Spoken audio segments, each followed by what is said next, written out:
Buenas noches y bienvenidos a Sala de Prensa de Noticias Caracol. Ahora es un gusto poder estar con ustedes. Es muy preocupante la situación de nuestro país frente al COVID-19. Un informe de la Organización Mundial de la Salud advierte que en la última semana los contagios con COVID-19 volvieron a aumentar en el planeta. Lo grave es que Colombia está entre los 5 países con el mayor número de casos registrados en los últimos días. Esta es la historia. Según el informe epidemiológico semanal de la Organización Mundial de la Salud, del 21 al 27 de junio los casos de COVID-19 crecieron en un 2% en el mundo, registrándose así 2,6 millones de contagios. Lo preocupante es que entre los 5 países con mayores casos, 3 son de Latinoamérica, Brasil, Colombia y Argentina. La OPS también se refirió a esta situación. Los casos siguen creciendo en muchos países de Sudamérica como Colombia, Brasil, Bolivia y Uruguay. Y los hospitales tienen el reto de seguir expandiendo la capacidad de sus unidades de cuidados intensivos. Y si bien las infecciones están disminuyendo en Argentina, los casos siguen altos. Según el informe, Colombia registra 90 fallecimientos por cada 100.000 habitantes, lo que representa un aumento del 5% comparado con la semana anterior. Los epidemiólogos explican cómo se llegó a este punto. Claramente tenemos variantes de interés que son mucho más agresivas que están circulando, como la variante gamma y la variante alfa, y es posible que al país ya haya comenzado a llegar la variante delta. En cuanto al tema social, es claro que con la apertura de la economía, pues se facilita mucho más la transmisión. Que puede estar relacionado con la apertura económica, situaciones no confirmadas como la movilización social o la presencia de variantes de mayor transmisibilidad, pero también hemos visto que los pacientes están llegando cada vez más enfermos a los hospitales y a las unidades de cuidado intensivo. Por eso consideran importante aumentar el número de vacunados y revisar el tratamiento médico que se le ha dado al virus. Necesitamos definitivamente triplicar el número de dosis vacunales para lograr la inmunidad de rebaño. Entre más tiempo nos demoremos en esa inmunidad de rebaño, más casos vamos a tener y además más posibilidades de variación de mutaciones del virus. También es necesario llamar la atención en que se evite la utilización de medidas empíricas o de inefectividad comprobada, las cuales sí tienen un impacto que seguramente será deleterio en la atención de los pacientes. Son medidas que no son apropiadas y que van a llevar a desenlaces poco favorables tanto en pacientes como en grupos poblacionales. La OMS advierte que el crecimiento de contagios está relacionado con el levantamiento de las medidas de prevención sanitaria en muchos países, lo que está produciendo un aumento de la movilidad y extensión del virus. Y muchos nos preguntamos cómo llegamos a esta situación, por qué no superamos aún el tercer pico de la pandemia que ha resultado ser más grave que los 2 anteriores. El elevado número de víctimas por esta pandemia que deja hasta ahora más de 100.000 fallecidos y más de 4 millones de contagios. Muestra que la estrategia del gobierno falló. ¿De quién es la responsabilidad de superar toda esta situación? ¿Cómo podemos salir adelante? Por eso esta noche hemos invitado a un experto, al médico epidemiólogo, al doctor Javier Narváez. Gracias por estar con nosotros, doctor. Bienvenido a Sala de Prensa. Buenas noches, Juanita. Mucho gusto en saludarla a usted y a su audiencia. Qué bueno que pueda estar con nosotros, doctor, para tratar de entender todo esto. ¿Cómo analiza este reporte que hace la Organización Mundial de la Salud, que deja a Colombia como uno de los países con más fallecimientos y contagios en los últimos días, en medio de este tercer pico de la pandemia? Bueno, naturalmente hay múltiples factores que contribuyen a que nos encontremos en este momento en la situación presente. Por una parte, como ya se mencionó, la posible circulación de variantes más transmisibles al interior del país. Por otra parte, la reactivación económica, pero también de forma muy importante, digamos, el bajar la guardia frente a las medidas individuales de protección que podemos asumir como personas y que se están relajando tal vez mucho en este momento. Claro, en paralelo de todo esto que usted está mencionando, doctor, pues también viene avanzando el Plan Nacional de Vacunación. Me gustaría también que tratáramos de articular a qué se debe que esta tercera ola, este tercer pico no ceda y que la cifra diaria no baje de los 650 fallecimientos, teniendo además, por un lado, también este plan andando. Correcto. Bueno, en primer lugar, es cierto que, digamos, estamos vacunando en este momento a un ritmo razonable, pero una intervención en salud pública no va a producir su efecto de manera inmediata. En primer lugar, tendríamos que acumular un número mucho más alto de personas protegidas con esquemas completos antes de que podamos ver realmente el efecto de la protección, digamos, masiva de ese proceso de vacunación. Entonces, todavía nos falta un buen recorrido antes de que la estrategia vacunal nos muestre sus efectos reales. Claro, pero ¿cómo fue que fuimos llegando a todo esto? Digamos, comienza el tercer pico de la pandemia. Vamos a centrarnos en este momento, digamos, en este punto de la historia, en el tercer pico de la pandemia en Colombia. ¿Cómo es que llegamos hasta acá? Pues también hay que decirlo, veníamos ya con unas capacidades limitadas en las unidades de cuidados intensivos. Ya había comenzado el Plan Nacional de Vacunación, pero entonces también llega este estallido social, estas manifestaciones masivas, enormes en las calles, pero ya también se había dado una reapertura económica y bien grande, o sea, literalmente se levantaron todas las restricciones. Entonces todo esto confluye para llegar a este punto en el que estamos. ¿Y cuánto más vamos a durar así? Es difícil, digamos, vaticinar hasta qué momento vamos a continuar este ritmo. Digamos, las epidemias de manera natural tienen una dinámica propia, digamos, de aumento en la velocidad de ocurrencia de nuevos casos y posterior ralentización. Los modelos que a veces tratan de explicar esa dinámica de las epidemias los llaman en ocasiones modelos catalíticos, porque se parecen a una reacción química catalítica, donde los elementos que reaccionan son las personas susceptibles y las personas infecciosas. En la medida en que esos dos grupos toman contacto entre sí, aparecen nuevos casos que entonces dan lugar, digamos, a oportunidades adicionales de nuevas infecciones. Es un proceso que se autopotencia, por así decirlo, hasta que llega un momento en el que se saturan las redes de contactos entre esas personas infecciosas y susceptibles, y entonces empieza nuevamente a disminuir paulatinamente la velocidad de ocurrencia de nuevos casos. Las intervenciones en salud pública, como las restricciones en la movilización o los cierres de comercios, pueden contribuir a modificar ese proceso, hacerlo un poco más lento, hacer que esas olas epidémicas bajen un poco la altura, digamos, el número de casos, sí, pero toman un tiempo en hacerse efectivas. Por el contrario, cuando hay problemas como, o fenómenos, digamos, como la reapertura económica, el bajar la guardia frente al uso, por ejemplo, de tapabocas o el distanciamiento físico, también podemos esperar una retroalimentación de ese proceso de tal manera que el número de casos nuevos se puede acelerar. Y eso es lo que hemos estado mirando en nuestro país. Claro, son todos estos factores que, digamos, confluyeron, por decirlo así, al tiempo, doctor Narváez. Y tras del hecho aparece esta nueva variante, la Delta, que pareciera está poniendo también en jaque la pandemia en el mundo. De hecho, el doctor Fauci ya en Estados Unidos lo decía, que podríamos tener un nuevo cambio de rumbo en medio de estos planes mundiales de vacunación. Digamos, ¿qué tanto están incidiendo en Colombia, digamos, la presencia de esas nuevas variantes? Uno podría decir, ¿la Delta ya llegó?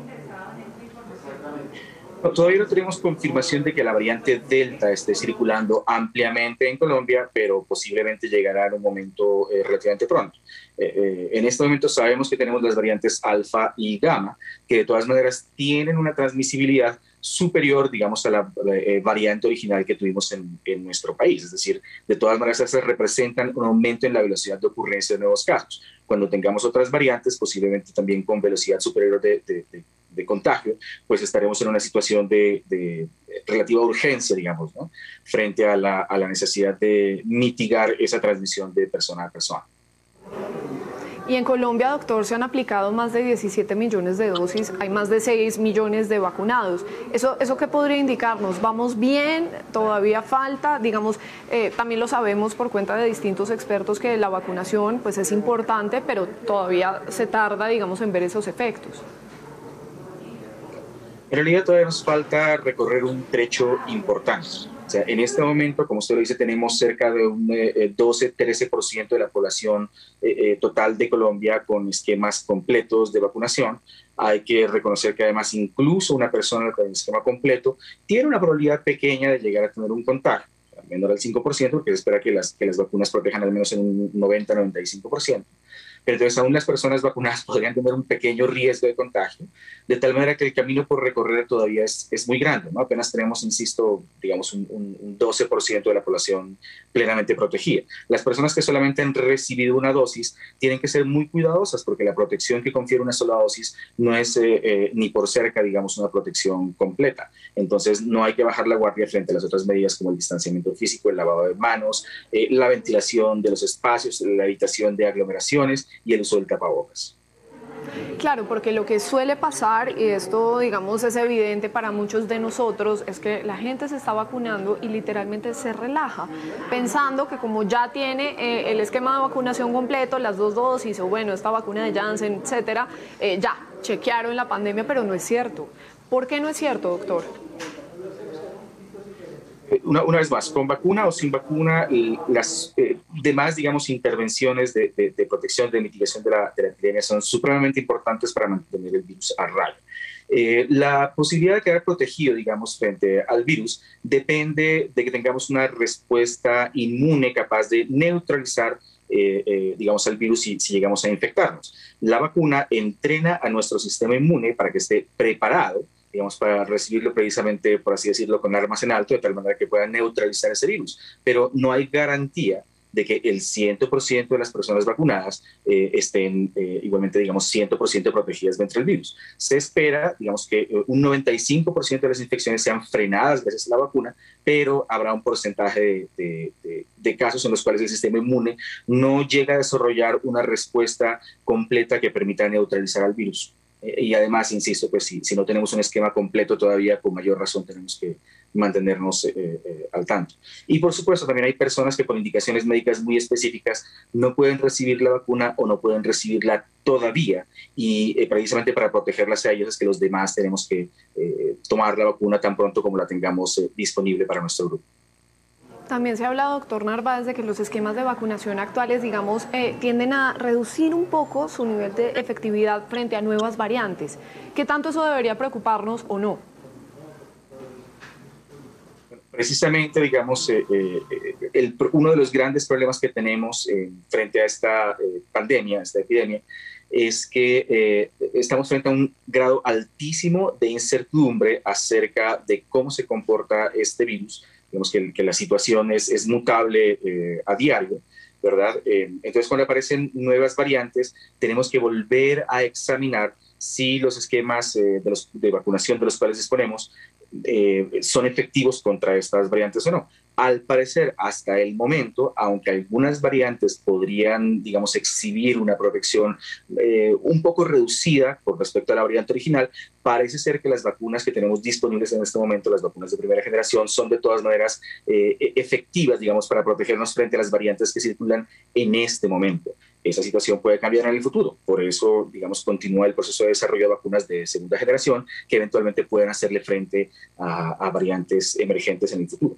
Claro, pero nos da confianza también esa respuesta. Parcialmente son buenas noticias, doctor Narváez. Ahora, volviendo al tema de que Colombia está incluido en este top 5 de países más afectados por la pandemia debido a las muertes y los contagios, ¿podemos decir que han fallado el gobierno y el Ministerio de Salud en medio del manejo de la pandemia?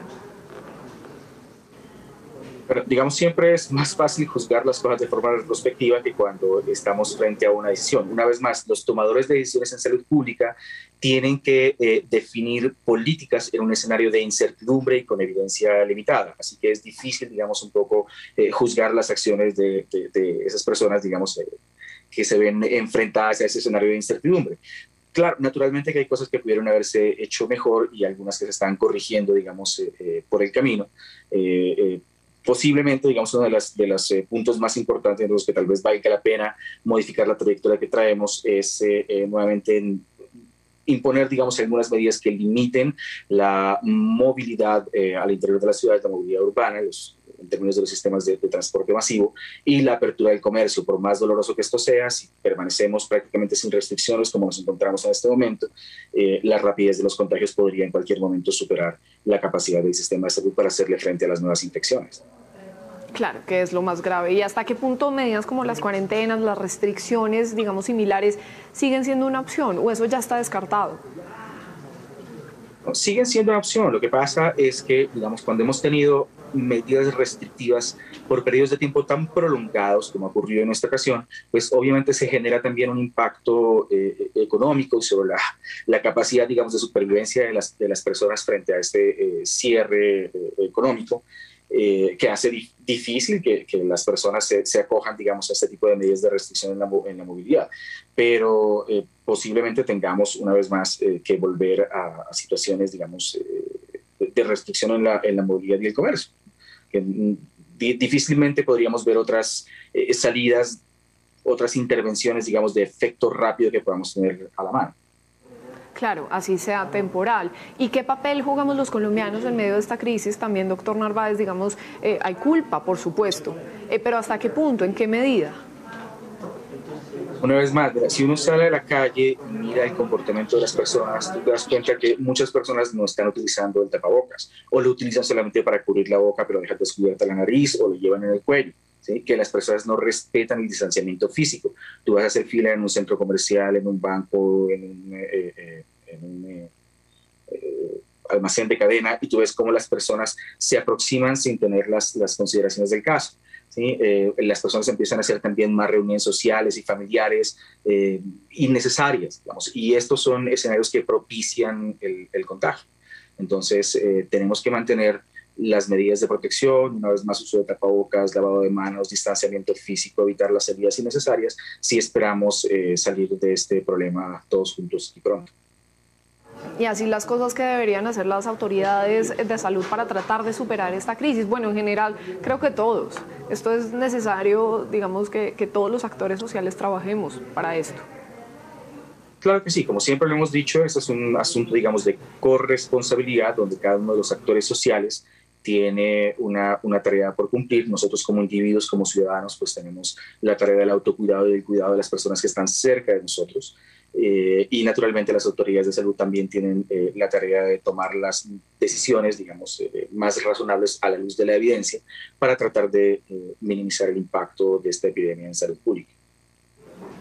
Difícil además el panorama. Doctor Narváez, ¿por qué desde, digamos, las distintas agremiaciones médicas se sigue insistiendo en las pruebas diarias? Y también en este tema del rastreo de casos y de contactos, ¿por qué es tan importante? ¿Y por qué no se aplica como quisiéramos? Claro, digamos, cada vez que aparece un caso de la enfermedad es importante identificar y rastrear a sus contactos para mirar si otras personas dentro de la red social de ese caso índice ya tienen la enfermedad, aun cuando no hayan manifestado todavía síntomas. La identificación de esos casos, digamos, en un momento temprano, de esos casos secundarios, es clave para frenar la expansión de la epidemia. Si no se identifican oportunamente, entonces esas personas con pocos o ningún síntoma continúan circulando, teniendo contacto con personas susceptibles y eventualmente propiciando la aparición de un número grande de casos nuevos. Pero obviamente este rastreo de casos es complejo. Primero requiere un esfuerzo organizado y una cantidad de recursos importante por parte de los sistemas de vigilancia en salud pública. Y por otra parte, a veces las personas son renuentes a proveer, digamos, el listado completo de sus contactos o a proveer su información acerca de su estado de salud o inclusive permitir hacer la prueba porque eventualmente temen consecuencias negativas de ser diagnosticados con COVID, ¿no? Por ejemplo, que no puedan continuar acudiendo a su trabajo o que no puedan recibir los ingresos cotidianos. Entonces, hay una serie de temores, digamos, y de dificultades logísticas y operativas que pueden limitar la capacidad de hacer ese rastreo. Pero es cierto que esta es otra de las estrategias, digamos, clave por parte del sistema de salud y las autoridades sanitarias para tratar de frenar un poco la velocidad de expansión de la epidemia.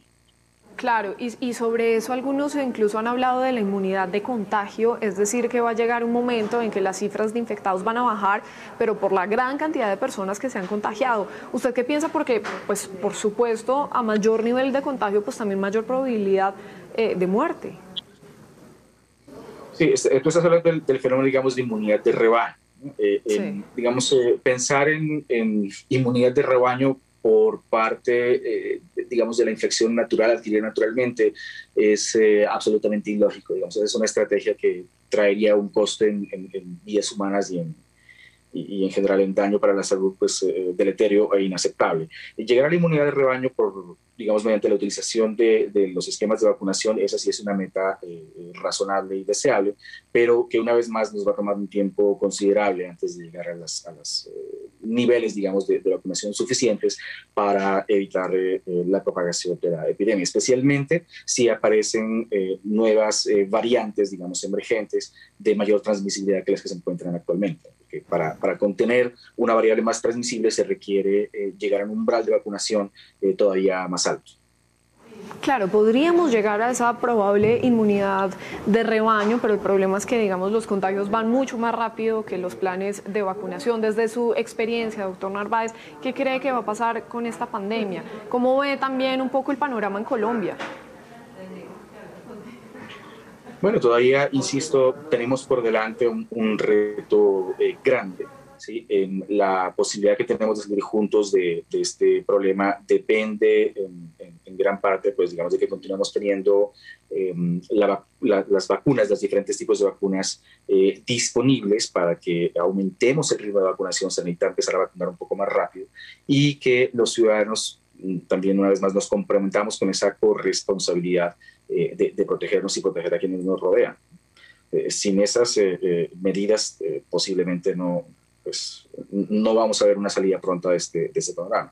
Y una vez más, pues con el dolor que esto significa, creo que en algún momento relativamente pronto va a ser importante que al menos en ciertos escenarios, en ciertas ciudades, se impongan nuevamente algunas medidas de restricción a la movilización y al comercio, así sean temporales, pues para poder mitigar el momento más fuerte que estamos viviendo en este momento de esta epidemia.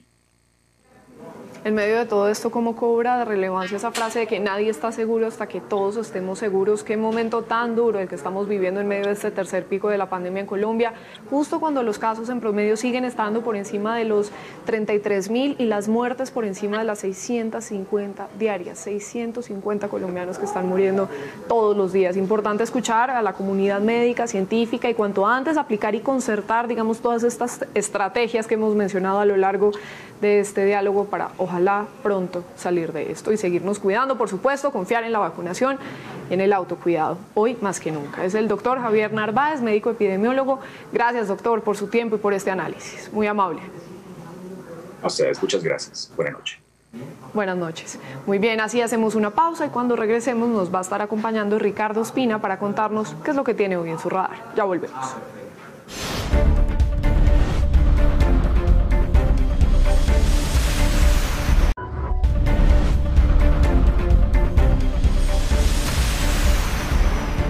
Seguimos en sala de prensa. Ahora saludamos a Ricardo Ospina, el director de los servicios informativos de Blue Radio, que nos cuenta qué es lo que tiene hoy en su radar. Ricardo.